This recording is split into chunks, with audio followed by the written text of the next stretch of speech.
So we come to the fifth talk.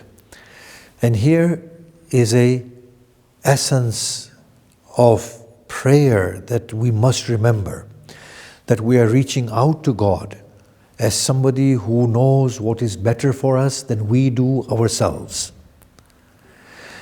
So we are asking Him all sorts of things, but at the back of our minds, we know that whatever God has decided is for the best, because He knows us more than we know ourselves. He knows our situation and where we need to be more than we know ourselves. So this principle says that we need to trust God and trust the discretion of God. So whilst making prayers, we need to say to Allah, I leave it to you primarily. After leaving it to you, then I make these prayers. So that has to be the attitude. Of course, we have that particular sentiment from the Abrahamic prayer that we read often, that when Ibrahim was being flung into the fire, Jibreel appears to him and he says, "O friend of God, pray to God to relieve your distress."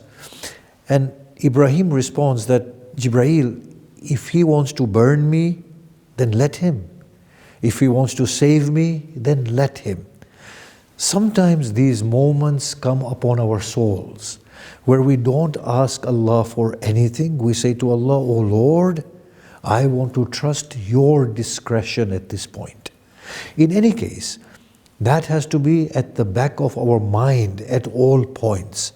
So we can approach God and say, "Oh Allah, of course I want relief from distress. I want my health. I want the alleviation of poverty. I want you to straighten my affairs for me. But oh Allah, if you decide otherwise, then make me pleased with your discretion." That has to be there at all points. And allow me to know that what you do for me is better for me immediately and eventually, even though I may not be understanding it. What that does is, it opens us up to God in such a meaningful way that when tribulations befall us, at that point we don't see them as tribulations, but we see ourselves as worthy of being cleansed by God, so that we may arrive at God. And this is what our Sufi masters say, that the lovers of God in times of difficulties feel utmost pleasure that is unexplainable. A pleasure deep within their souls, as if they have found everything they've been looking for. Not a type of worldly finding, but a deeper finding, a joy that cannot be expressed. And we see this joy on the face of Hussein ibn Ali salamullah alayhi, when he is gripped with thirst. He is dying, and on top of that, the blade is tearing into his skin. He begins to radiate and smile. And this radiation, this radiance upon his face and this smile was indicative of the state of pleasure that Hussein was feeling. I suppose the closest analogy we can give here is a mother on her dying bed who is going through an unbearably painful death, but she sees her long lost child and suddenly she begins to smile and she forgets her pain. It's a different level of pleasure. So we open up to that pleasure. Now Hussein ibn Ali salamullah alayhi echoes these sentiments. He said, "Oh Allah, allow me to come to a position with you where I do not yearn from you the delay of a destiny that you have decided to hasten.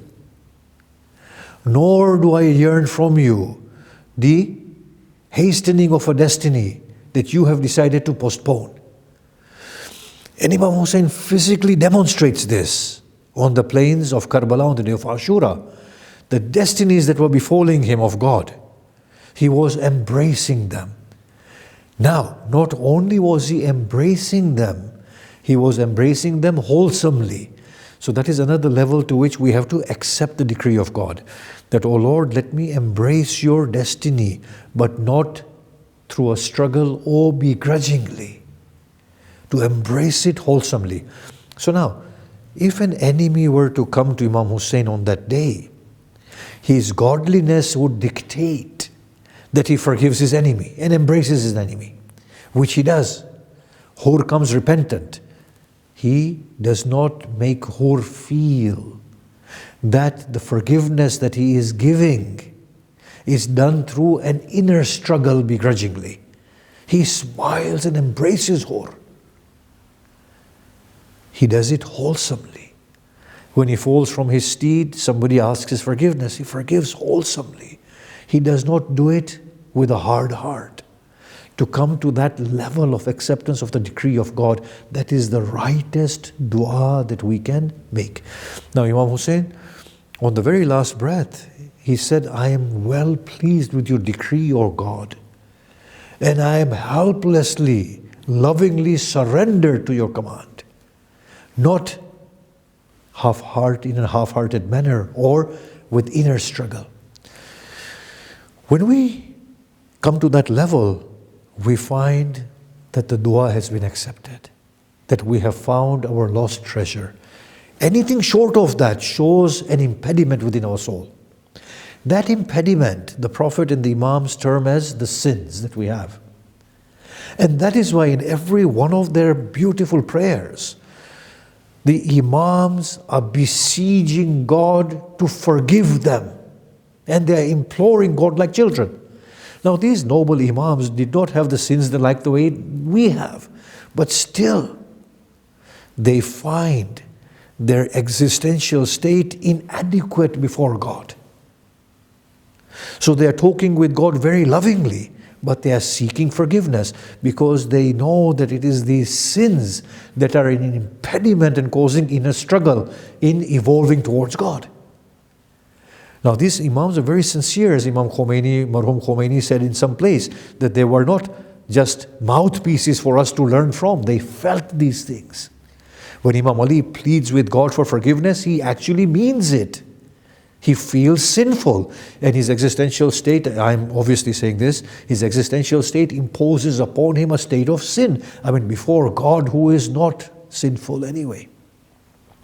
Can you not see that Imam Ali, despite being whatever he was, only had the confidence to say, Fustu wa Rabbil Kaaba, when the fateful blade descended upon his head.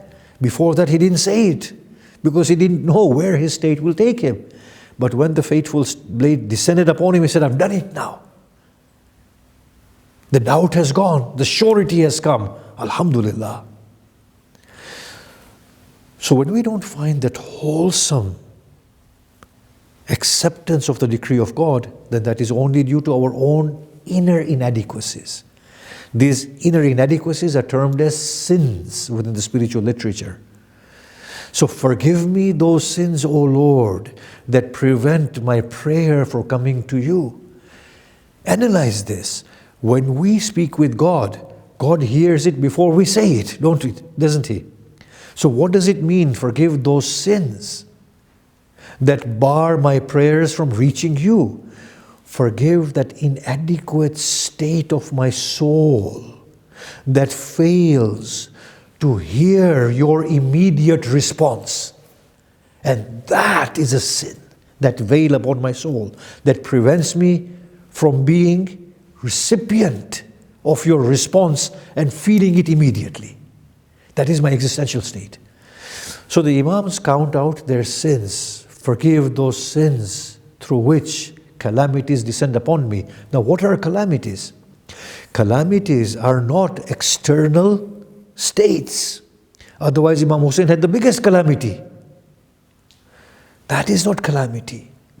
Calamity is the way I am feeling about my situation from within me. That is the sin, because I see it as a calamity and I don't see it as a gift from God. Can you see that? That inner veil, lack of perception, blindness, that God only does good, embrace His destiny. Trust Him. I feel this is a calamity. I feel poverty is a calamity. I feel hunger is a calamity. I feel excessive humility in front of people is calamity, or people swearing and cursing is a calamity. That is because I am veiled. If I was open to the light of God, I would see hunger as an invitation to go to my treasure and to find God. If poverty was a calamity, then God would not give it to me. The reason I am seeing poverty as a calamity is because my inner self is dimmed. If I could see that Allah has taken away the false glitter and offering Himself to me, I would see this external poverty as a gift from God and I would thank Him.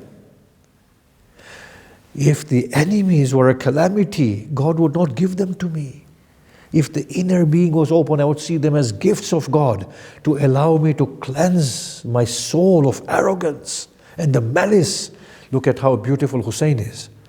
He is shedding tears at the fate of his enemies, almost as if to plead with God that deter them from this act of theirs so that they do not become worthy of your chastisement. So when we say, Allah, forgive me my sin, it is actually remove that veil from my soul that is preventing me from embracing your destiny, that is preventing me from seeing that a friend like you, a master and a parent like you, will only send goodness to me. So poverty is a gift from you, O God. Allow me to not only embrace it, but to thank you for it. Sickness is a gift from you, O Lord. Enemies are a gift from you. If I am not embracing it wholesomely, and if I'm struggling, then that's a sin inside me. Forgive that sin.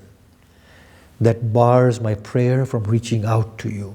That brings calamities down to me, which only means, which is preventing my inner being, which can only mean that my inner being is in such a state that it does not hear your voice.